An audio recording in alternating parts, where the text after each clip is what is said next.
Good morning students. तो आज हम बात करने वाले हैं लाइफ प्रोसेस के बारे में, जो बायोलॉजी का पहला चैप्टर है। तो बेसिकली लाइफ प्रोसेस होते क्या है? वो सारे प्रोसेस जो एक पर्सन एक नॉर्मल लाइफ में करता है, या वो सारे प्रोसेस जो एक पर्सन अपनी लाइफ को नॉर्मली रहने के लिए, जीने के लिए करता है, उसे टर्म देते हैं लाइफ प्रोसेस। जैसे एक पर्सन अपने लाइफ में खाना खाता है, रेस्पिरेशन करता है, सांस लेता है और एक्सक्रीशन करता है, तो वो सारी प्रोसेस को हम एक कलेक्टिवली नाम देते हैं लाइफ प्रोसेस। इनमें से अगर एक भी प्रोसेस, एक भी स्ट्रक्चर प्रॉपरली अगर काम न करे तो हम कहते हैं कि ये प्रोसेस, ये जो पर्सन है, उसकी जो लाइफ है वो नॉर्मली कहीं ना कहीं काम नहीं कर रही। आप एग्जांपल ले सकते हैं कि ऐसे पर्सन की जिसकी किडनी प्रॉपरली काम न कर रही, तो क्या वो एक नॉर्मल लाइफ जी पाता है? तो हमारा जवाब होगा नहीं, वो एक प्रॉपर नॉर्मल लाइफ जी नहीं पाएगा। क्यों? क्योंकि उसकी एक प्रॉपर ऑर्गन, प्रॉपर एक सिस्टम काम नहीं कर रहा है। तो वो सारे सिस्टम्स, वो सारे प्रोसेसेस जो एक नॉर्मल लाइफ में एक पर्सन द्वारा किए जाते हैं या किसी ऑर्गेनिज्म द्वारा किए जाते हैं, उसे कलेक्टिवली नाम दिया जाता है लाइफ प्रोसेस। लाइफ प्रोसेस में जो पहली आपकी प्रोसेस होती है वो होती है न्यूट्रिशन। ऐसी कई सारे प्रोसेस हैं और बेसिकली आपको आपकी बुक में जो दी है उसकी बात करते हैं। तो पहली प्रोसेस है किसी भी लाइफ प्रोसेस में, जो पहली प्रोसेस हमने बात की थी कि कई सारे प्रोसेस को मिलकर लाइफ प्रोसेस बनती है। तो पहली प्रोसेस हमारी न्यूट्रिशन की प्रोसेस। अब न्यूट्रिशन की प्रोसेस क्या होती है? वो प्रोसेस जिसके थ्रू हम न्यूट्रिएंट्स को बॉडी के अंदर लेते हैं, उन्हें नाम देते हैं, उस प्रोसेस को नाम देते हैं न्यूट्रिशन। जैसे न्यूट्रिएंट्स क्या होते हैं? वो जैसे हमारी बॉडी है, कोई भी स्ट्रक्चर जब वो वर्क करता है, कोई काम करता है, उसे चाहिए होती है एनर्जी। एनर्जी के रूप में हम यूज करते हैं फ्यूल को। एक बाइक है, बाइक चलने के लिए उसको चाहिए होती है एनर्जी, एनर्जी के रूप में यूज करते हैं फ्यूल को। तो वैसे ही बॉडी में एक सिस्टम है, इसे काम करने के लिए चाहिए होगी एनर्जी, और एनर्जी को जिस रूप में, जिस फॉर्म में हम लेते हैं बॉडी के अंदर, उसे कहते हैं न्यूट्रिएंट्स। ये न्यूट्रिएंट्स कलेक्टिवली टर्म किया जाता है फूड। वैसे ही न्यूट्रिएंट्स के इनटेक की प्रोसेस को, वो प्रोसेस जिसके थ्रू हम इनटेक करते हैं न्यूट्रिशन का, उसे नाम देते हैं न्यूट्रिशन। ये न्यूट्रिशन बेसिकली 2 से 3 तरह की होती है। आपके बुक में 2 तरह की बातें की गई हैं। पहला होता है हमारा ऑटोट्रॉपिक न्यूट्रिशन और दूसरा होता है हमारा heterotrophic nutrition. Autotrophic nutrition is a type of nutrition in which the organism make their food by their own with the help of natural raw material।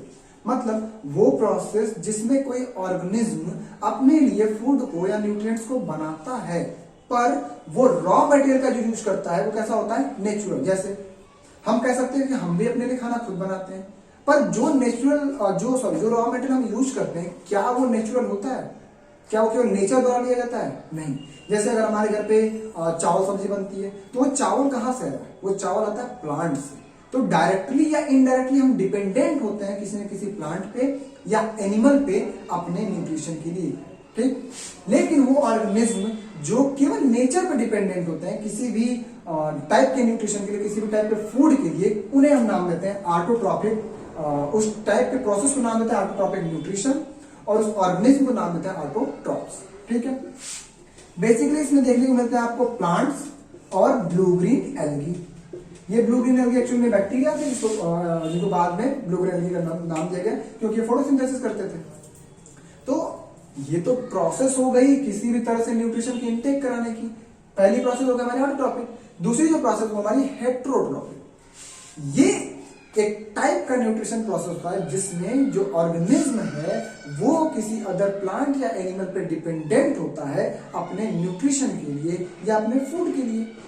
किसी भी प्लांट या एनिमल पे डिपेंडेंट कौन सा होता है? जैसे ह्यूमंस है, ह्यूमन किसी न किसी प्लांट पे या किसी एनिमल पे डिपेंडेंट होते हैं। क्यों? अपने न्यूट्रिशन के लिए। जैसे हम चावल खाते हैं, चावल बनता है प्लांट से। हम अंडे को खाते हैं, अंडे मिलते हैं हमें एनिमल से।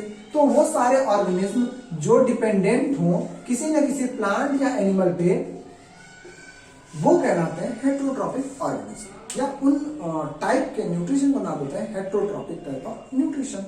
तो ये 2 बातें हो गई हमारी न्यूट्रिशन की, ऑटोट्रॉपिक न्यूट्रिशन, हेट्रोट्रॉपिक न्यूट्रिशन। कुछ और टर्म है जो इसमें आते हैं, जो आपको यूजुअली बुक में देखने को मिल जाते हैं। वो क्या है वो देखते हैं। इसमें आपको एक टर्म आता है फोटो ऑटोट्रॉपिक्स। एक और टर्म आता है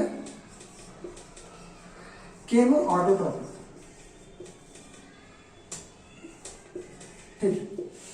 फोटो जो टर्म है ये आता है उस समय जब भी सनलाइट यूज, जैसे आपने सुना होगा फोटोसिंथेसिस के बारे में। फोटोसिंथेसिस वो प्रोसेस है जिसके थ्रू रॉ मटेरियल को लेके कोई भी प्लांट अपने लिए न्यूट्रिएंट्स फूड को बनाता है। उस प्रोसेस को कहते हैं फोटोसिंथेसिस। तो फोटो जो टर्म है वो आती है तब जब कोई चीज सनलाइट का यूज करती है। एक फोटोकेमिकल रिएक्शन के बारे में आपने सुना होगा, वो रिएक्शन जिसमें फोटो यानी कि इलेक्ट्रॉन, और सॉरी वो रिएक्शन जिसमें किसी भी टाइप के सनलाइट का यूज होता है उन्हें कहते हैं फोटोकेमिकल रिएक्शन।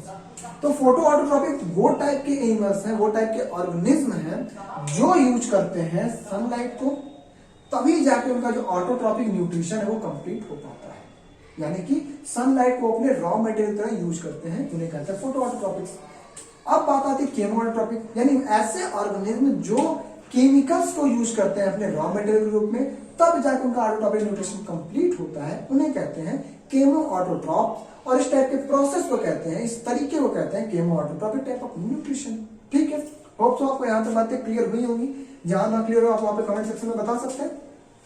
हेटेरोट्रॉपिक न्यूट्रिशन में बेसिकली 3 से 4 तरह के ऑर्गेनिज्म आते हैं। आपके बुक में 3 तरह के ऑर्गेनिज्म की बात हुई है, अब उनकी बातें करते हैं। पहला होता है हमारा होलोजोइक टाइप ऑफ न्यूट्रिशन, दूसरा होता है हमारा सैप्रोफिटिक टाइप ऑफ न्यूट्रिशन, तीसरा होता है हमारा parasitic type of nutrition. Holozoic type of nutrition, ये तीनों जो न्यूट्रिशन है ये है हेटेरोट्रॉपिक, यानी कि ये तीनों जो न्यूट्रिशन है ये है किसी और पे ही डिपेंडेंट, लेकिन थोड़ा सा इनका तरीका, थोड़ा सा इनका वे और थोड़ा सा इनका मेथड अलग अलग होने की वजह से इन्हें 3 अलग अलग भागों में डिवाइड किया गया है। होलोजोइक टाइप ऑफ न्यूट्रिशन वो न्यूट्रिशन होता है जिसमें कोई भी ऑर्गेनिज्म जिस पे डिपेंडेंट होता है, चाहे वो प्लांट हो या एनिमल हो, उसके पार्ट को या उसको डायरेक्टली इन्वेस्ट करता है थ्रू माउथ और उसकी प्रोसेसिंग करता है अपने बॉडी के अंदर, यानी कि डाइजेशन कर सकते हैं उसको, प्रोसेसिंग या डाइजेशन को, वो प्रोसेसिंग या डाइजेशन का होता है उसके बॉडी के अंदर। इस टाइप के सारे ऑर्गेनिज्म को नाम देते हैं इस टाइप के सारे न्यूट्रिशन को नाम देते हैं होलोजोइक टाइप ऑफ न्यूट्रिशन। फिर से बात कर लेते हैं, वो न्यूट्रिशन जिसमें कोई ऑर्गेनिज्म किसी अदर प्लांट या एनिमल को जिस पर वो डिपेंडेंट है उसके पार्ट को या उसको डायरेक्टली मुंह से इंगेस्ट करता है, इंगेस्ट करने के बाद बॉडी के अंदर उसकी प्रोसेसिंग या डाइजेशन करता है, उसे कहते हैं holozoic type of nutrition. Saprophytic type of nutrition की बात करें तो वो ऑर्गेनिज्म जो किसी भी प्लांट या एनिमल के डेड और डिकेइंग पार्ट पे टोटली डिपेंडेंट होते हैं, उन्हें कहते हैं सैप्रोफिटिक ऑर्गेनिज्म या सैप्रोफिटिक टाइप ऑफ न्यूट्रिशन। इनमें क्या होता है कि जब तक कोई ऑर्गेनिज्म डेड नहीं होगा, जब तक उसके डिकेइंग की प्रोसेस स्टार्ट नहीं होगी, तब तक इनकी ग्रोथ नहीं होगी। जैसे ही वो डेड होगा, जैसे उसकी डिकेइंग प्रोसेस स्टार्ट होगी, वैसे ही उस पर ग्रोथ करना स्टार्ट करते हैं। इन्हें हम नाम देते हैं, इस टाइप के ऑर्गेनिज्म को हम नाम देते हैं डिकम्पोजर्स। क्यों? क्योंकि ये क्या करते हैं, डिकम्पोज करते हैं उस ऑर्गेनिक मटेरियल को। ये हमारे एनवायरमेंट में थोड़े जरूरी होते हैं। क्यों? क्योंकि अगर ये हमारे एनवायरमेंट में न हो तो वो ऑर्गेनिक चीजों का केमिकल डाइजेशन होने में थोड़ा सा लंबा टाइम लगेगा, जिसकी वजह से कई सारे पॉइजनस केमिकल्स, कई सारी पॉइजनस गैसेज बनेंगी जो हमारे लिए खतरनाक होंगी। तो कहीं ना कहीं जो हमारे सैप्रोफिटिक टाइप ऑफ न्यूट्रिशन वाले ऑर्गेनिज्म होते हैं, जो हमारे डिकम्पोजर्स होते हैं, वो हमारे नेचर को क्लियर और साफ रखने में मदद करते हैं, हमारे नेचर को कहीं ना कहीं क्लीन बनाने में मदद करते हैं। तो ये हो गया हमारे सैप्रोफिटिक टाइप ऑफ न्यूट्रिशन में, इन्हें डिकम्पोजर्स कहते हैं, इसकी बात हो चुकी है। पैरासिटिक की बात करते हैं तो वो सारे ऑर्गेनिज्म जो किसी दूसरे ऑर्गेनिज्म पे डिपेंडेंट होते हैं, तो उन्हें हेटेरोट्रॉपिक कहेंगे। तो वो सारे ऑर्गेनिज्म जो किसी दूसरे ऑर्गेनिज्म पे डिपेंडेंट तो हो, लेकिन उसे हार्म देते हुए खुद उससे न्यूट्रिशन चुराते रहे या लगातार न्यूट्रिशन लेते रहे। ठीक है, यानी वो सारे ऑर्गेनिज्म जो किसी दूसरे प्लांट या एनिमल पे डिपेंडेंट हो, उसके न्यूट्रिशन को, उसके फूड को डायरेक्टली इनडायरेक्टली लेते रहे, उसे क्या कहते हैं, पैरासिटिक टाइप ऑफ न्यूट्रिशन। ऐसे ऑर्गेनिज्म को कहते हैं पैरासाइट। ठीक है, इसको हम कहते हैं डिकम्पोजर्स और इसे कहते हैं हम पैरासाइट्स। ठीक है, कुछ कॉमन एग्जांपल्स की बात करें तो होलोजोइक में आप कई सारे नाम याद कर सकते हैं, जैसे आपके बुक में 2 दिया है, पैरामीशियम, यूलिना, ह्यूमन बीइंग, ऐसे करके कई सारे ऑर्गेनिज्म, डॉग है, कैट है, ये सब कहीं ना कहीं थ्रू आउट है, कहीं हम इसमें रख सकते हैं, किसमें, अपने होलोजोइक टाइप ऑफ न्यूट्रिशन में। वही बात करें सैप्रोफाइट में, ये डिकम्पोजर्स होते हैं, इधर हम हटा देते हैं इसको। जो हमारे डिकम्पोजर्स होते हैं, डिकम्पोजर में आप नाम दे सकते हैं फंजाई का, कुछ बैक्टीरियाज का, जो क्या करते हैं, डिकम्पोज करते हैं। वही पैरासाइट की बात करें तो प्लांट में आपको अमर बेल देखने को मिलता है, लीच है, लाइस है, राउंड वार्म, ऐसे कई सारे ऑर्गेनिज्म आपको दिख सकते हैं आपके बॉडी में या किसी प्लांट के बॉडी पे, जो क्या करते हैं, कहीं ना कहीं उसे न्यूट्रिशन चुराने का काम या उसके न्यूट्रिशन को खुद में लेने का काम या उसके फूड को खुद में लेने का काम करते हैं। ठीक, अब कहीं ना कहीं इसमें एक डिवीजन देखने को मिलेगा, किसमें, आपको होलोजोइक। होलोजोई में आपको एक डिवीजन देखने को मिलता है 3 तरह का, यानी कि तीनों तो फूड को ले रहे थ्रू माउथ ही, लेकिन थोड़ा सा उनमें अंतर होने की वजह से इन 2 पार्ट या 3 पार्ट में और डिवाइड कर सकते हैं, पहला, दूसरा और तीसरा। पहला जो पार्ट होता है वो होता है हमारा हर्बीवोरस का पार्ट, दूसरा जो होता है वो हमारा होता है कार्निवोरस का पार्ट, तीसरा जो होता है उसे कहते हैं ओमनीवोरस। अब इन तीनों ऑर्गेनिज्म को इन तीन तरह के एनिमल को समझ लेते हैं ये क्या होते हैं, कैसे होते हैं। तो होलोजोई हेटेरोट्रॉपिक मतलब क्या हो गए, वो ऑर्गेनिज्म जो किसी और पे डिपेंडेंट है। होलोजोई डिपेंडेंट तो है लेकिन क्या कर रहे हैं, उसको माउथ में इंजेस्ट कर रहे हैं, प्रोसेसिंग कर रहे हैं, इंजेस्ट तो कर रहे हैं लेकिन किसे कर रहे हैं, प्लांट को कर रहे हैं, एनिमल को कर रहे हैं, दोनों कर रहे हैं। इस बेसिस पे तीनों को अलग अलग डिवाइड किया गया है।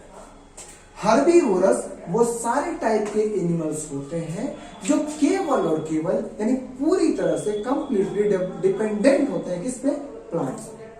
तो सारे टाइप के एनिमल ऑर्गेनिज्म जो कंप्लीटली डिपेंडेंट हो किसी भी प्लांट पे उन्हें कहेंगे हर्बीवोरस एनिमल्स या हर्बीवोरस ऑर्गेनिज्म। वो सारे ऑर्गेनिज्म जो डायरेक्टली या इनडायरेक्टली डायरेक्टली कहेंगे, डायरेक्टली किसी एनिमल पे डिपेंडेंट हो, कंप्लीटली किसी एनिमल पे डिपेंडेंट हो, उन्हें कहेंगे कार्निवोरस एनिमल्स। और वो एनिमल्स, वो ऑर्गेनिज्म जो दोनों पे डिपेंडेंट हो, यानी प्लांट पे भी डिपेंडेंट हो, एनिमल पे भी डिपेंडेंट हो इक्वली, उन्हें कहेंगे ओमनीवोरस। ठीक है, तो कार्निवोरस, ओमनीवोरस और हर्बीवोरस में कुछ आप एग्जांपल सोच सकते हैं, आपको सोचना चाहिए। हर्बीवोरस में हमारा डियर है, काऊ है, ये क्या होते हैं, केवल और केवल प्लांट का ही इंटेक करते हैं। तो ये किसमें आते हैं हमारे, ये आते हैं हमारे हर्बीवोरस में।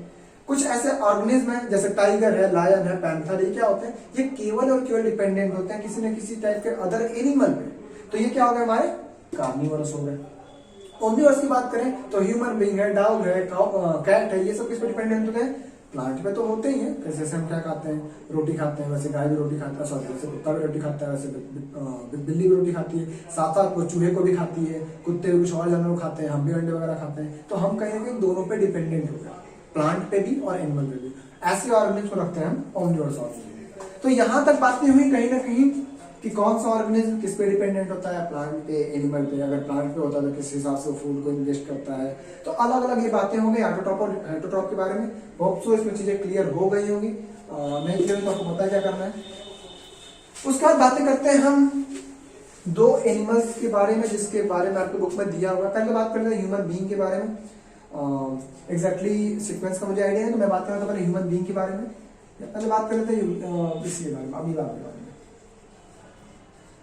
ठीक है, तो अमीबा के बारे में बात करने से पहले कुछ बातें मैं आपको बता देता हूं कि कोई भी ऑर्गेनिज्म जो होलोजोइक टाइप ऑफ न्यूट्रिशन करता है वो 5 प्रोसेसेस के थ्रू करता है। वो 5 प्रोसेस क्या होती है उसकी हम बातें करते हैं कि वो 5 प्रोसेस क्या होती हैं, तभी उसके बॉडी में न्यूट्रिएंट्स बनते हैं किसी भी फूड के थ्रू। पहली जो प्रोसेस होती है वो होती है इनगेशन। पहली प्रोसेस क्या होती है, इनगेशन। दूसरी जो प्रोसेस होती है डाइजेशन की, बात करते हैं प्रोसेस क्या होता है। तीसरी प्रोसेस होती है एब्जॉर्प्शन की। चौथी प्रोसेस होती है हमारी एसिमिलेशन की। पांचवी और लास्ट प्रोसेस होती है इगेशन की। इसको अलग अलग तरह से प्रोनाउंस करते हैं, जैसे आपको बेटर लगे वैसे आप प्रोनाउंस कर सकते हैं। फिलहाल आप जानते हैं क्या है टर्म ऑफ टॉपिक्स। ठीक, इनगेशन जो है, इंजेशन जो नाम है वो है इन से, इन मतलब होता है अंदर। तो वो प्रोसेस जिसके थ्रू फूड को या कॉम्प्लेक्स फूड को अपने बॉडी के अंदर हम डालते हैं उस प्रोसेस को कहते हैं इनगेशन। ठीक, तो the process of taking up of food या the process of taking food inside the body is termed as ingestion. Digestion क्या होता है, अब जो भी फूड मटेरियल लेते हैं हमने उसको कहा था क्या कि वो कॉम्प्लेक्स फूड मटेरियल होते हैं। अब ये कॉम्प्लेक्स फूड मटेरियल हमारे बॉडी में एब्जॉर्ब हो नहीं सकते, हमारे पार्ट तक पहुंच नहीं सकते। क्यों, क्योंकि कॉम्प्लेक्स रहेगा तो पार्ट पहुंचेगा नहीं। अब इस कॉम्प्लेक्स चीज को सिंपलर चीज में तोड़ने की प्रोसेस कहलाती है digestion. So the process of breaking down of complex food material into simpler food material is termed as digestion.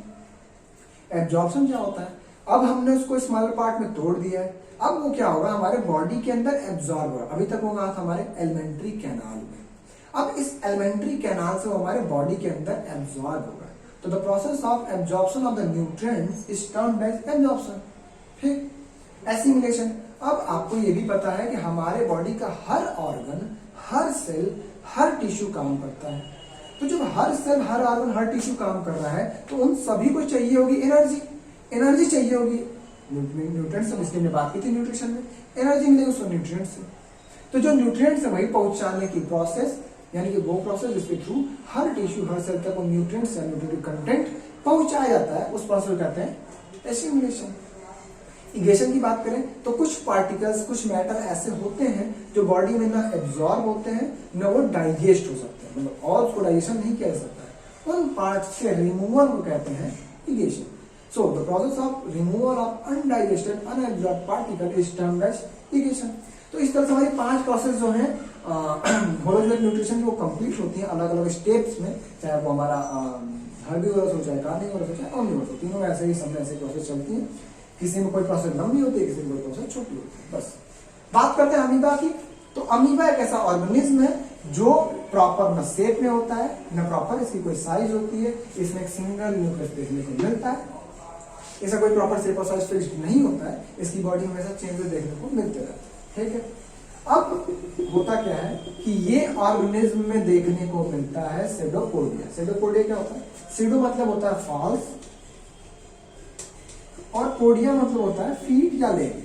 तो इनमें सीडोपोडिया देखने को मिलता है। सीडो मतलब होता है फॉल्स और पोडिया मतलब होता है फीट या लेग। तो ऐसे ऑर्गेनिज्म जिनमें सीडोपोडिया देखने को मिलता है उनमें हमारा अमीबा एक है।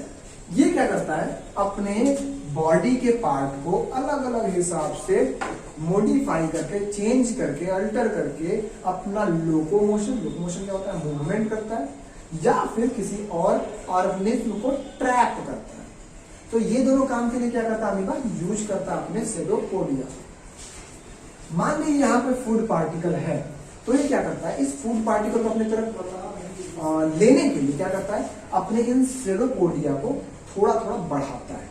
अपने सेडोपोडिया क्या करता है, थोड़ा थोड़ा बढ़ाता है। कैसे बढ़ाता है, यहाँ से अपना आउट ग्रोथ कर दिया, यहाँ से ऐसे ऐसे, फिर यहाँ से आउट ग्रोथ करता है, यहाँ पे ऐसे। तो अब इसकी स्ट्रक्चर जो थी वो ऐसे हो जाती है। ठीक है, फिर क्या करता है, ये फिर थोड़े थोड़े ग्रोथ और करते हुए इस पार्ट को इस पार्ट से जोड़ देता है। जैसे आप देख सकते हो ऐसा फ्यूज करा देता है। जब फ्यूज करा देता तो क्या होता है कि अब ये जो फूड पार्टिकल था ये इसके बॉडी के अंदर आ गया। अंदर आने के बाद ये जो वक्यूल होता है, वक्यूल का फॉर्मेशन करता है, इस वक्यूल के साइज को लगातार छोटा करते जाता है। छोटा करने के बाद ये इसकी इनिगेशन की प्रोसेस यहाँ पे हो गई कंप्लीट। बाहर जो फूड मटेरियल था उसको अपने बॉडी के अंदर ये बलून के रूप में ले लेता है, वक्यूल भर देता है वक्यूल में। ये प्रोसेस की इनिगेशन की कंप्लीट हो गई। अब स्टार्ट होगी इसकी प्रोसेस डाइजेशन की।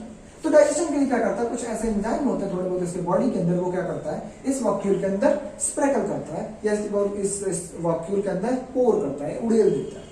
जब ये उसके अंदर डालता है तो ये जो कॉम्प्लेक्स फूड मटेरियल था वो और सिंपल फूड मटेरियल में टूटने लगता है। यही प्रोसेस इसकी स्टार्ट होती है डाइजेशन की।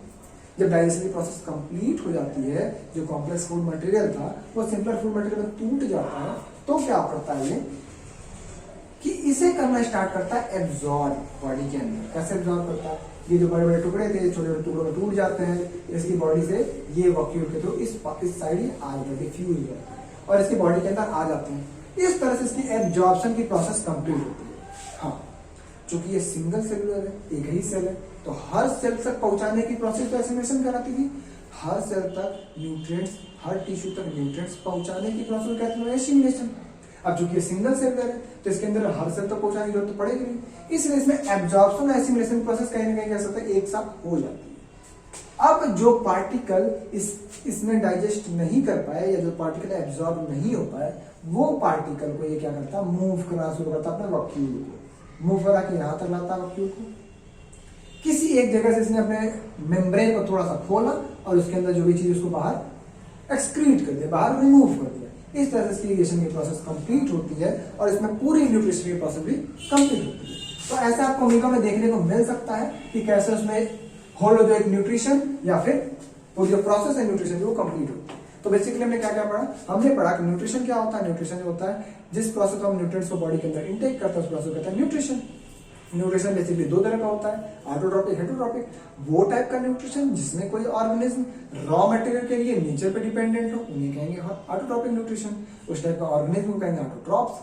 वो टाइप का न्यूट्रिशन जिसमें रॉ मटेरियल के लिए, न्यूट्रिएंट्स के लिए कोई ऑर्गेनिज्म किसी दूसरे प्लांट या एनिमल पे डिपेंडेंट हो, उन्हें कहेंगे हेटरोट्रॉपिक न्यूट्रिशन। उस ऑर्गेनिज्म को कहेंगे हेटरोट्रॉप्स। ऑटोट्रॉपिक न्यूट्रिशन में दो हमने बात की थी, photo autotroph, chemo autotroph. Photo autotrophs वो होते हैं जो सनलाइट को यूज करते हैं अपने फूड को बनाने के लिए, न्यूट्रिशन बनाने के लिए। केमो ऑटोट्रॉप वो होते हैं जो केमिकल्स को यूज करते हैं। बात करें हेटरोट्रॉप्स में तो इसमें दो तीन मिलते हैं आपको देखने के लिए, होलोजोइक है, सैप्रोफिटिक है, पैरासिटिक है। होलोजोइक फूड को माउथ के थ्रू लेते हैं, बॉडी के अंदर प्रोसेसिंग करते हैं, जैसे हमने अमीबा में भी जस्ट देखा कि बॉडी जो भी प्रोसेसिंग की डाइजेशन है उसकी बॉडी के अंदर ही। हेटरोट्रॉपिक में होलोजोइक वो होते हैं जो क्या करते हैं, बॉडी के अंदर प्रोसेसिंग करते हैं। उसके बाद बात करते हैं सैप्रोफिटिक की। तो सैप्रोफिटिक वो ऑर्गेनिज्म होते हैं जो डेड और डिकेइंग पे ही डिपेंडेंट होते हैं केवल, उन्हें कहते हैं हम सैप्रोफिटिक। इन्हें डिकम्पोजर भी नाम दिया था, क्यों? क्योंकि ये डिकम्पोज करते हैं डेड एंड डिकेइंग पार्ट्स को। उसके बाद बात आई थी पैरासिटिक की। तो ये ऐसे ऑर्गेनिज्म थे जो क्या होते थे, किसी अदर प्लांट या एनिमल पे डिपेंडेंट होते थे, लेकिन उसको क्या करते, उसके न्यूट्रिशन को चुरा के लेते थे, डायरेक्टली ना इंगेस्ट करते थे, ना डायरेक्टली पे डिपेंडेंट थे। ये उसको क्या करते, उसके अंदर से न्यूट्रिशन को चुराते रहते थे, उसके अंदर से न्यूट्रिशन को एब्जॉर्ब करते रहते थे, बने बनाए न्यूट्रिशन को। तो इन्हें कहते थे पैरासाइटिक न्यूट्रिशन। इन टाइप के ऑर्गेनिज्म को कहते थे पैरासाइट्स। उसके बाद बात हुई थी 4-5 प्रोसेस की। होलोजोइक में 3 डिवीजन की। होलोजोइक में 3 डिवीजन देखने को मिलता है आपको, हर्बीवोरस, कार्निवोरस, ओमनीवोरस। वो ऑर्गेनिज्म जो कि प्लांट पे डिपेंडेंट हो, हर्बीवोरस, एनिमल पे डिपेंडेंट हो, कार्निवोरस, दोनों पे डिपेंडेंट हो, ओमनीवोरस। तो एक जो प्रोसेस हमारी न्यूट्रिशन की कहीं ना कहीं कंप्लीट हो गई। पैरामीशियम की बातें हम करते हैं नेक्स्ट टॉपिक में, पैरामीशियम की बातें करते हैं। फिर उसके बाद न्यूट्रिशन की जो आगे की प्रोसेस है, रेस्पिरेशन वगैरह, वो सब बातें हम नेक्स्ट टॉपिक में कंप्लीट करते हैं। जो भी आपको कोई दिक्कत हो आप तो कमेंट करके पूछ सकते हैं।